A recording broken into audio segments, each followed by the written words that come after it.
Recent గా కొన్ని కారణాల వల్ల నేను వీడియోస్ అనేది చేయలేదు. ఇంపార్టెంట్ కరెంట్ అఫైర్స్ బిట్ దీంట్లో ఒక ఇంపార్టెంట్ అమెండ్మెంట్ ఒకటి వచ్చేసింది. ఏంటి అంటే కొంతమంది పీపుల్ ఏం చేస్తారు అంటే నేషనల్ యాంథమ్ ని గౌరవించరు, నేషనల్ సింబల్ ని గౌరవించరు. అంటే వాళ్ళకి వందే మాత్రం చెప్పాలని బాధపడతారు. అది ఏమైనా వాళ్ళ రిలీజియస్ బిలీఫ్స్ ని దెబ్బతీస్తుంది అని చెప్పి అంటారు. ఒక కంట్రీలో ఉండేటప్పుడు ఎవరైనా ఆ కంట్రీ యొక్క నేషనల్ యాంథమ్ ని గౌరవించాలి, నేషనల్ ఫ్లాగ్ ని గౌరవించాలి. అలాగే నేషనల్ ఏది ఫాలో అయితే అది ఎవరైనా గౌరవించక తప్పదు.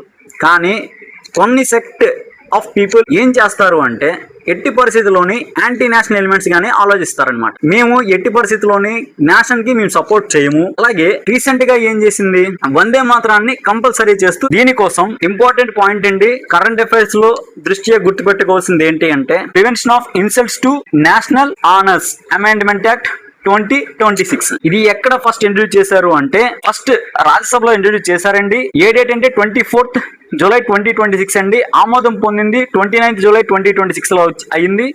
నెక్స్ట్ లోక్సభలోకి వచ్చేటప్పటికల్లా 30th July 2026 లో లోక్సభ ఆమోదం కూడా పొందింది.